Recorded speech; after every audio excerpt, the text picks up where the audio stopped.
Storytelling Podcast, also available on Alexa. Here's Christoph with today's episode.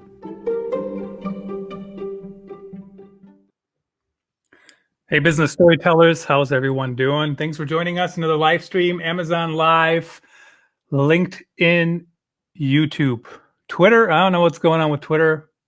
They're taking the month off because Periscope is going away, but we are on all the other channels. So really happy to see you guys around. Any questions, any comments? I'll try to check in as our guests start talking here. Now, today we're going to talk about appearances. And if in case you didn't notice, I got a new haircut. This is not a joke for a change. I really did. So I shaved my hair completely. I don't know if that was a good idea or a bad idea. I think my hairstylist likes it, but we'll see what she has to say about it. Really quickly, before we jump into the topic, but how you want to look on your live streams is important. And honestly, I'm getting more casual as older as I get. I got these hoodies on now. I do 100 different things. I do want to remind you that we are live streaming with Switcher Studio. And that's, use Trap 1. And of course, today's episode is presented by Lead Forensics. They're still giving away their sales books. That link is in the show notes on all the different channels. So check that out. But Switcher Studio to produce the shows, really would appreciate if you check that out. And of course, the new book, it is out, How to Go Live, on authenticstorytelling.net. And if you are watching on Amazon, it is currently highlighted in the bottom there. So last week, I was on vacation, and today's guest invited me to come on her show, and I packed a good shirt, just one, to go on vacation. And I'm sitting there, I'm looking as good as I can look. I was, thinking about my appearance, but I would like to hear her tips today. What can we do to look the way we want to look? How much does appearance matter? What's the right appearance? I mean, I'm thinking about, it changes over time. So today's guest, Bridgetti Lim Banda, she has done live streams for several years. I don't know how many, but she's definitely has done them for a number of years. Her show is just highly produced, and I really enjoyed it. I got that picture at the beginning with some music. Her show has like opening trailers, closing trailers, trailers in the middle. Fantastic experience. So let's get out of the green room. I think she is not drinking any of the drinks in the green room. Haha. We're all still remote. Thanks, COVID. There she is. How's it going today? Thanks for joining us. I'm very well, and thank you so much for inviting me onto your show. Really appreciate it. Thank you. Absolutely. And you are remind everyone where you are located. I'm in Cape Town, South Africa, which means I'm roughly about 6 years. You broke up a little bit there. So South Africa, I don't know if we had any other guests previously from South Africa, and it's certainly a lot later there than it is here. It's 3:12 Central Time, so not horrible. There it's what, 10:12 p.m.? Yes, it is. Yes, it's quite late in the evening for me, but it's not unusual. I tend to keep US hours, Okay. So it's not entirely unusual for me to be awake now. So you can do it. I better and get up early, I suppose. So tell us about appearance. Like, why does it matter? How do we look the way we want to look when it comes to live streams, and how do we approach that topic? Christoph, I think my approach would be you need to figure out what it is that you're wanting to project outwardly. It depends. I mean, are you in the boardroom, or are you just stuck in a cubicle? Where do you fit? And that same would apply for live streaming. For example, if you were in a formal boardroom setting, and you were meeting some very influential guests, would you rock up in sweatpants and old tacky shoes? I doubt that. And the same applies for your live streams. Why would you appear slovenly dressed if your broadcast is a formal one to a business community? So what I generally would do, for example, is if I am on a live stream with someone, I will go and check out what it is that they do, what is their broadcast about, just get a sort of look and feel for it. But you also need to realize that when it comes to how you appear on camera, appearances matter because people are going to judge you from what they see. And so if you are sort of sitting there not paying attention, I love this. This is kind of one of my, sort of things that I really enjoy, is watching people on camera, because most people are not aware how sensitive the camera really is. For example, people can tell, irrespective of how you're dressed, it's important to show up and be attentive on camera. And every time you appear on camera, you are basically branding yourself, whether you think that or not, but you're branding yourself. The way you show up on camera tells people a lot about you. Are you paying attention? For example, I can tell if someone is sitting there and they're sort of thinking about the weather or dinner this evening or something. You can tell by people's demeanor. They don't realize it. You can tell by their demeanor whether they are actually paying attention or whether their mind is a million miles away. And so you want to be careful of those little nuances when you appear on camera. And you need to look, in my opinion, every time you appear on camera, you need to see it as an opportunity. What opportunities am I going to miss because of the way that I'm dressed or not dressed, or how I appear on camera? You could be missing out on an opportunity to have a new client, for your boss to give you a promotion, for someone to offer you new opportunities. All those things, you never know who is seeing you on camera. When we're live streaming, it's going out to everyone around the globe. You have no idea who's going to be watching that broadcast, whether it's now or 2 years from now or 5 years from now. So never miss that golden opportunity to look your best on camera. That's my take. I mean, it's a good take, and what's interesting too. So you can see me even when I'm not on screen, right? There's a little back channel on. So if I'm sitting over here going, oh, whatever, like what is she talking about? You can see that even though I think I'm not on camera, which is true, and that can also affect, how our conversation goes forward. Of course, I would never do that. Everything you've said makes sense to me, and it's good stuff. But it's just something to be aware. People catch those. Catch that body language. Now, about body language, my friends, I want to share this with you. This is my resting thinking phase. Grew up in Western Europe, in Germany, and Germans have different body language than, let's say, the Northeast. Do you know what I mean? In the U.S. So it's just something to think about. Is just because I'm sitting here not smiling doesn't mean I'm not engaged. But I do agree with you on another thing too. So I did a podcast yesterday, and just audio, right? Just from the vacation trip. I didn't live stream it. And the difference between you and me talking on screen and me looking at all these buttons, seeing if people are commenting, seeing what's going on, trying to pay attention, trying to look engaged because I got so much going on here, right? And to compared to doing a podcast, it's night and day. Like, this is stressful, and a podcast was not stressful because it was just me talking, and I could edit even though I didn't do that. So you have to be, do you agree or disagree with that? When you're on air, whether you dress correctly or not, you have to be on at a different level than you have to be on a conference call when you don't say anything, or even a podcast, an audio podcast, something like that, right? Oh yeah, it is completely different. For example, if you're on a podcast, you don't have to worry so much about your outward appearance. Although you don't want to be distracted when you're doing that either. For example, you don't want to be doing the laundry or the dishes while you're on a podcast.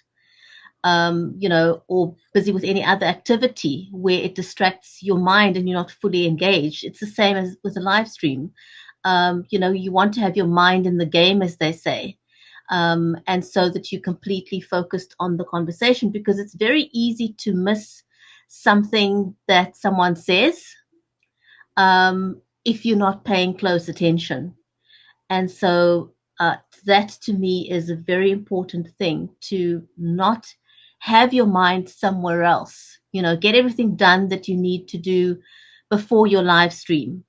Don't be flying on the seat of your pants before you live streaming. I always feel that you need to sort of get focused before you start a live stream or a podcast, anything for that matter, is just get your mind in the game so that you're fully there. Because otherwise I can't focus. I'm just a focused kind of person. And, even when I'm producing, even though there's a lot of moving parts when you're producing, I'm still super attentive to my guests and their needs, and when things go wrong and so on. I must say I'm really enjoying the Switcher Studio as a guest. I think the guest experience is fantastic. Huge shout out to Switcher Studio on that one. Shout out to Switcher Studio. So you mean like the lower thirds coming on and graphics coming on and all those different things? Like that's what you're talking about? That's what you like about it? Or what do you like about it? What I like about it is that I'm seeing both the live feed and I'm seeing the green room feed, which I have not seen on any of the other platforms. Yeah. So even when you put me onto full screen, I know that you haven't disappeared on me. You are there. I know that you haven't walked away to go and grab a cup of coffee or whatever. You're in the studio.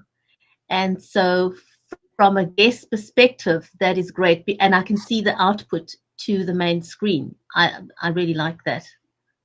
Fantastic. We'll make sure we'll let Switcher Studio know, and of course use Trap1. You get 1 month off. And just to show you really quickly, basically this is how it looks on my iPad. That's how I'm producing it.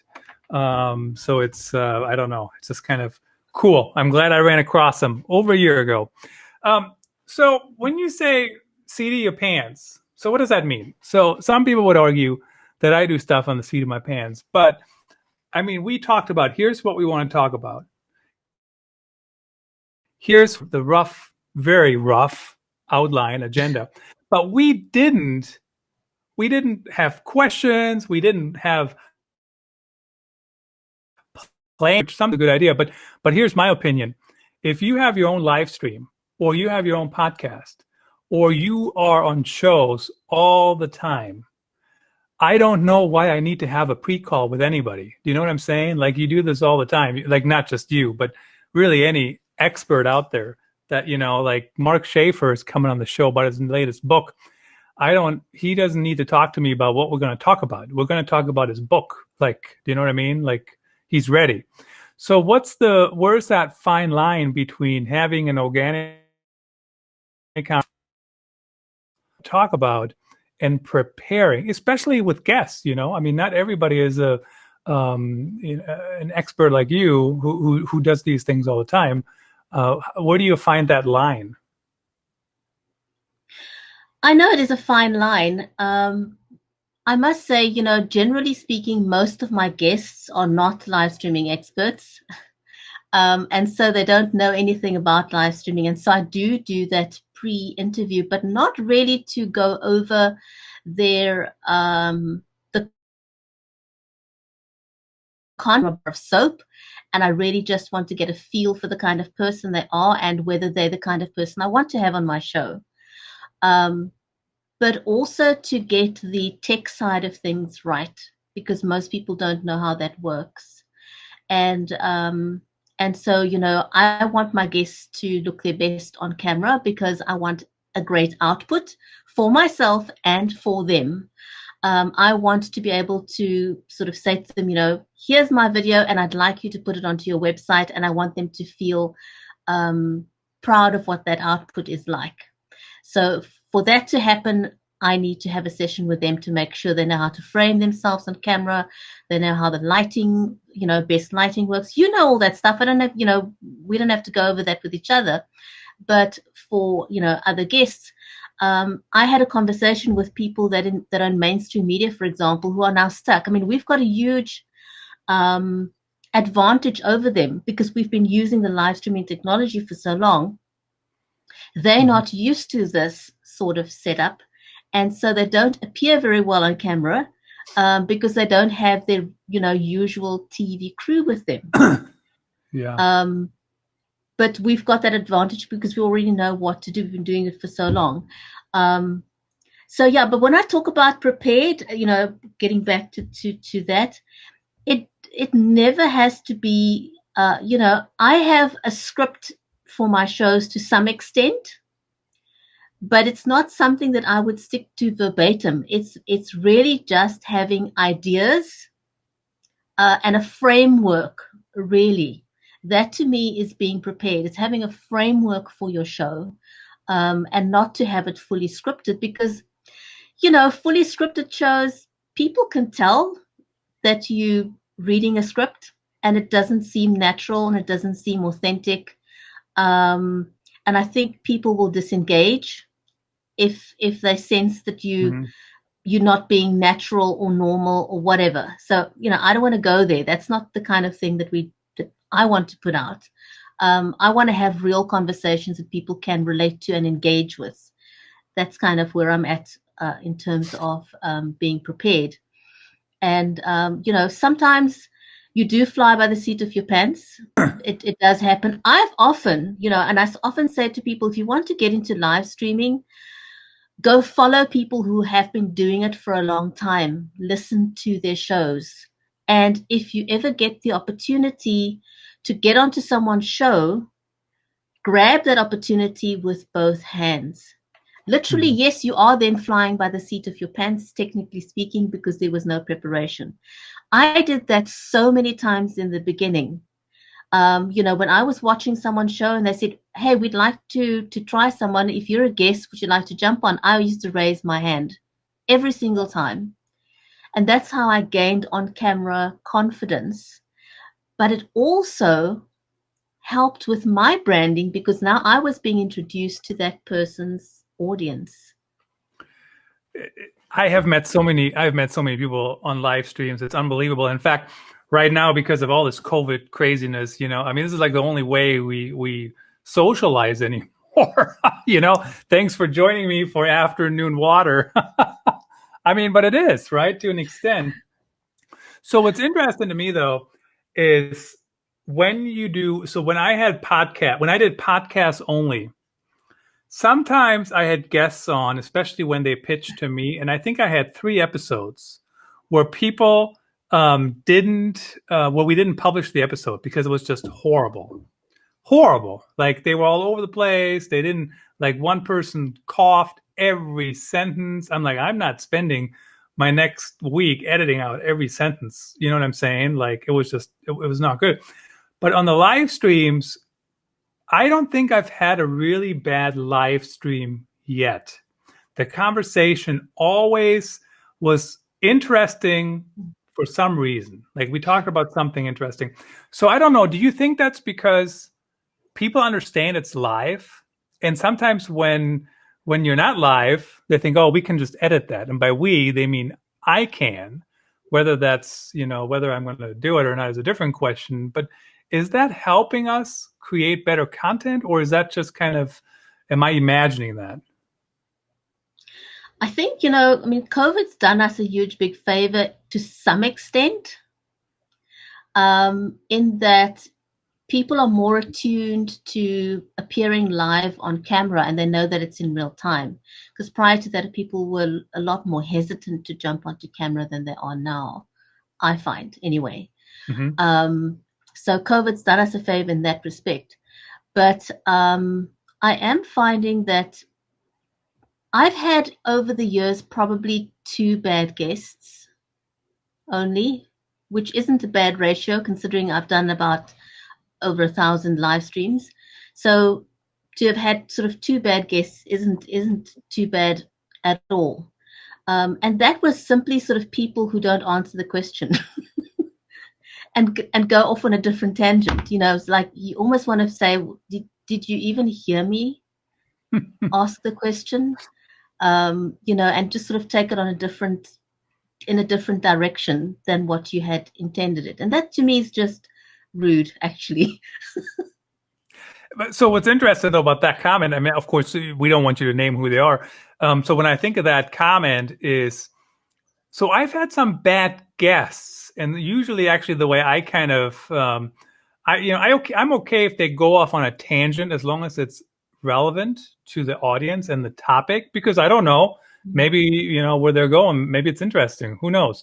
When Marcus Sheridan was on the show, we went on a totally different tangent together.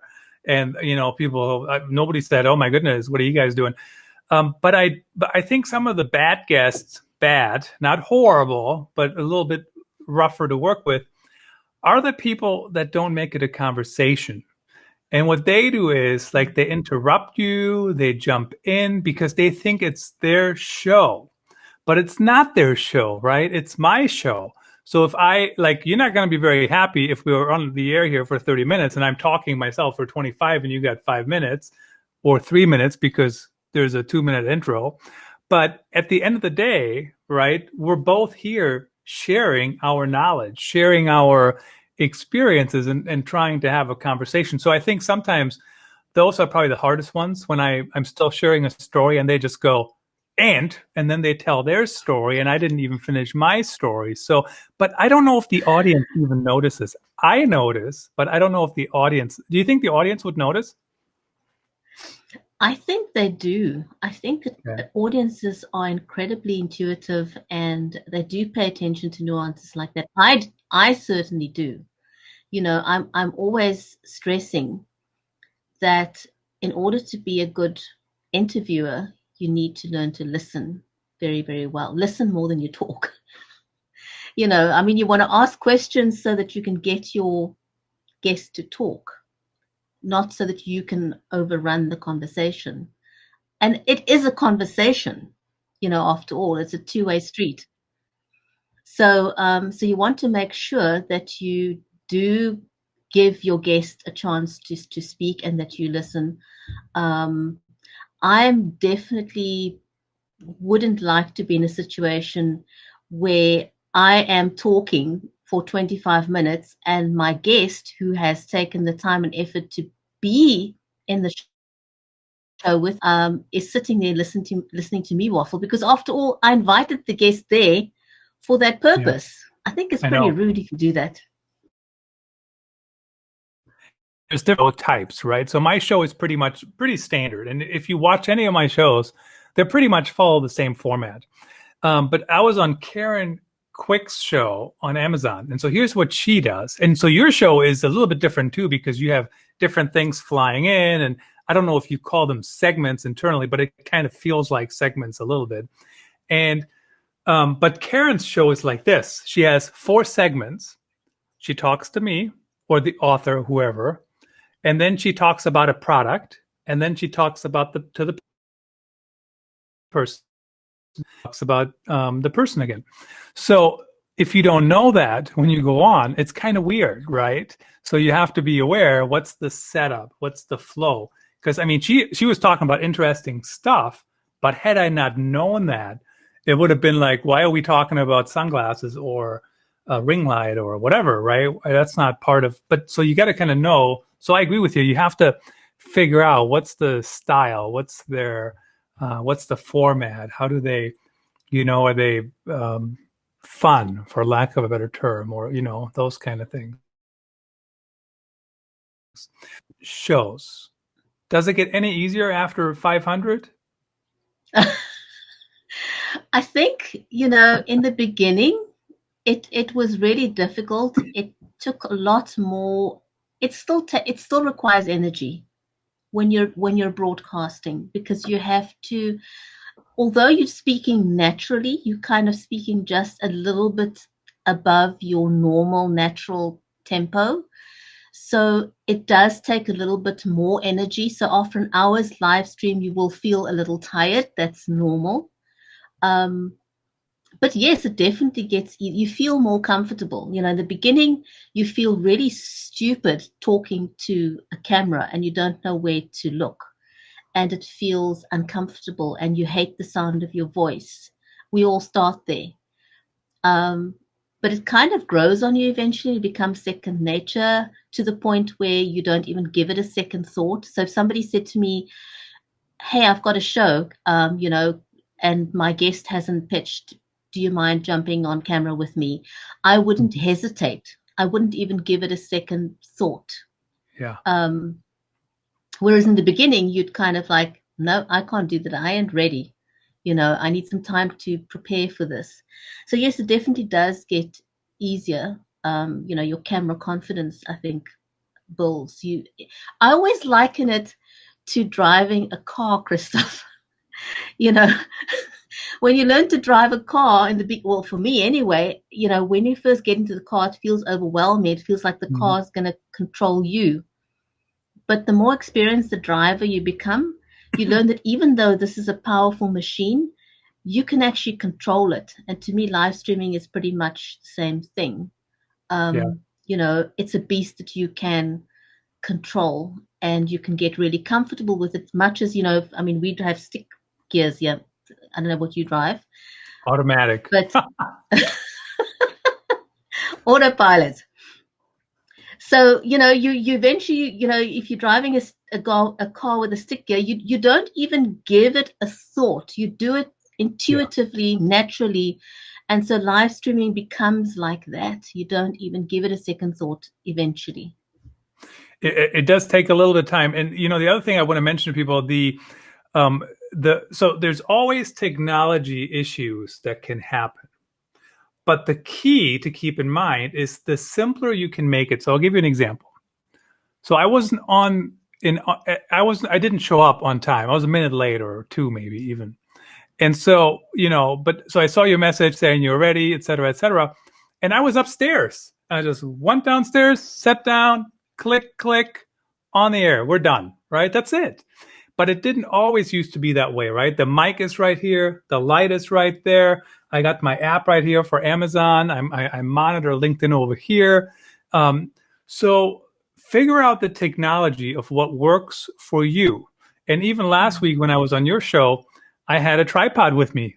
I always have it with me anyways. I put my phone on the thing and it was not a big hassle. So the more you can minimize the technology issues that can pop up, the easier it can be so you can focus on having a good conversation. So it's good to hear. I don't know how many I've done, hundreds, not thousands, I don't think, but definitely in the hundreds. What other tips do you have for people? I mean, it doesn't mean we always have to dress up, right? We just have to look the way we want to look. And, you know, how about framing? You don't have to be dressed up, you know, but framing to me is the important thing. I've got a bee in my bonnet about always trying to be framed in the same way as my guest is on screen. In other words, you know, I don't want to have one person be at the bottom of the frame and the other one is right on top. You know, it just looks disproportionate on screen. And so I always take the time to get my guests framed well. You know, if it's someone that's been on my shows before, they kind of know the drill. And we usually have an arrangement to meet in the green room 15 minutes before we go live, so we can just check that everything works well. But, you know, it's little things like your lighting, for example, that can make a massive difference. Some people think, well, you know, I need to upgrade my camera. Before you even think of upgrading your camera, let's see if we can fix the lighting, because that can make such a huge difference, just getting the lighting right. And again, that's not something people generally will know unless you make them aware of that. And then also, whatever it is they've got going on in their background, you want to make sure that your background isn't going to distract from your topic. Now, for example, I often use a green screen. Mm-hmm. There are times when I don't, but more often than not, I do. Okay. And and the reason for that is because it depends on the show that I'm doing. But I kind of, I really like the green screens. And again, a word of caution. A lot of people, because of Zoom and the pandemic, people are not aware of the little nuances that you need to fix in order to use a green screen effectively. It's not just a matter of choosing some random picture. Mm-hmm. You got to make sure that your lighting is right and that it works for you. And even then, the angle of your camera, for example, just something simple like that makes a huge difference. I find that a lot of people are using the webcams on their laptop, for example. And I think the natural inclination for most of us when we're typing on our laptop is to push the screen away from us. And what we don't realize is that when we're using that same laptop to go on camera, if your screen is angled back the way you normally would when you're typing, it will result in you getting that up your nose kind of look when you're on camera. And that's not a very flattering look at all. And so a simple adjustment is to pull the screen towards you. You obviously know this, but for the sake of people watching, is to simply pull the screen towards you. In fact, slightly a little bit more than it being at 90 degrees, just slightly the other way, is going to give you the best effect. And apart from that, just raise your laptop onto a box or something. And I always tell people something that they don't notice is if you're wanting to frame yourself correctly, have a look in your camera what your background looks like. So if you can see your ceiling, then your framing's wrong. You don't want to be seeing the ceiling because then you're having that up your nose kind of look. Yeah, unless you're really tall. But I agree with you. So I'm sitting down currently, but I got a stand-up desk, and sometimes I stand during the day. But I do like the sitting position better because the camera kind of looks down on me. You can see my surroundings a little bit, and it looks like you can see where I am, right? So it's not just, it's a place. And so I kind of like that, but absolutely the whole looking up people's noses, I think that's a very common thing. I don't know why, unfortunately. I don't use my light for anything. I got a 4K camera up here, and then the iPad, of course, has a camera. Is not, or maybe it is when we first start, I guess, or how do you feel about that? When you start, I always say to people, the more important thing is that you start and start with what you have. Don't get hung up on the technology because the technology is always going to change. And we're never satisfied with what we have. We're always going to want to improve our setup. Technology is going to change. The cameras are going to get better. Everything's going to get better. So it's always a work in progress. So start off where you are.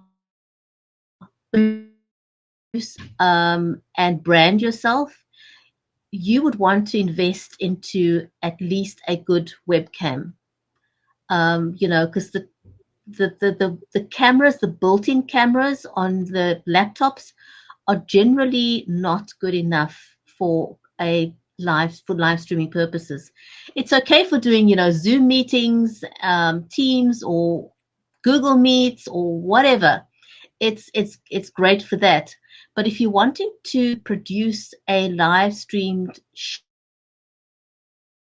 show in a webcam, a proper webcam, and it doesn't have to be the most expensive, you can gradually sort of get down to 4K cameras. In other words, don't sort of feel, well, Christoph's using a 4K camera, so I can't start until I have a 4K camera. But you didn't start off with one. That was a work in progress. So don't let the technology hold you back. And in fact, I would almost venture to say, if it's a budgetary concern, then focus on good sound first, because people will forgive a picture that's less than clear if they can hear you clearly. But people are going to click away from your broadcast if they're struggling to hear you, if your sound is not clear. I would say start there. It's very true, and I'll respond to that in a minute. But before I do, because I have it up here, I want to show this to you. So this is LinkedIn. You can see that right at the bottom of the screen there, and LinkedIn. So everybody is currently pushing live video. All these networks are. So this is my LinkedIn profile right here. This is the first time I've seen this. So you know how typically it has my profile picture up here? Now it has our live stream. Look at that. That's crazy. That is amazing. Oh my goodness. I was wondering, where did you find that? Like, how does that happen? It's automatic, because I just literally posted that here. And I went over, I was going to look at something. So I have another window open with the live stream. So I'm kind of keeping an eye on things there. And then I had another tab. I was like, what's in that tab? And so basically, yeah, I don't know. It's just, so my point is, if you are not on the live streaming bandwagon, hop on. Right now is the time to do it. LinkedIn is highlight. I mean, you got to apply to be on LinkedIn. I get it. You might not be approved, but at the end of the day, they're all highlighting these things. Everybody is. Everybody wants live, and it's an easy way, not easy, but easier than other ways currently, in my opinion, to kind of get your message out there. And now they're putting the live stream on the top of my LinkedIn profile. That's unbelievable. So, right? I mean, it never ends to amaze me what's going on. So really quickly, I agree with you. Don't let all these excuses get in your way to get started. Just get started. How about topics? Like, how should people decide what they're going to talk about? I mean, do they need to stay around a topic? Or how do you feel about that? What's a good strategy? Well, first of all, stay away from trying to do selling online. That needs to, you want to build relationships, because building relationships is what's going to lead to sales. That old saying of building know, like, and trust. There isn't any faster way to building that sort of rapport with people than meeting online face to face. It's the closest thing you're going to get to an in-person meeting. I have built so many relationships and friendships with people over the years. I have never met them in person, never. Mm-hmm. I had one instance where I had a purely online relationship with someone for about a period of 2 years. And we then met at a conference. And, Christoph, it felt so natural. I gave her a hug. We gave each other a hug. Mm-hmm. Because it felt like we already had a real life friendship, even though we hadn't met in real life. And that speaks to the power of live video. And which is also why I think we all preach, be yourself. Be your natural self when you're online. Unless you're a jerk, don't be a jerk. But yes, I agree. Just kind of be yourself. Just enjoy the time. And of course, today we don't hug anymore because of COVID, even when we see each other or shake hands or anything. But crazy, crazy times. Of course, BeLiveMedia.com is where people can find you. What's the name of the show again? Remind people to check that out if you could. The show I'm currently running weekly is called Writers Corner Live. And then apart from Writers Corner Live, that show has been running for almost 3 years now. The other show I run is simply called The Conversation. And I really like the name, The Conversation, because it can be with anyone and about any topic, talking about topics. When it comes to choosing topics, find something that is of interest to your audience, and you don't have to be an expert on the topic either. Invite someone, if it's a topic that you find interesting, invite someone to be a guest on your show, and that's a great way for you to find out more about the topic and let them talk. Listen, ask your questions. That's your moment where you can sort of have a free consultation, if you were, by inviting somebody that you'd like to know more about. It is so true. Every time I have anybody on, I always learn something. Sometimes, a few things even. So I always joke, and some guests don't like it, but I say, if nobody would listen to the show, at least I learned something. People are listening to the show, but at the end of the day, I'm learning something as well. Hey, it was great to have you on the show. Thanks again for having me on your show last week, and thanks for joining us today and sharing all your knowledge and wisdom when it comes to live streaming. Really appreciate you staying up late. No problem. Thanks for having me. I really had fun. Thank you. Awesome. Thank you so much. Thanks everyone for listening and watching. Until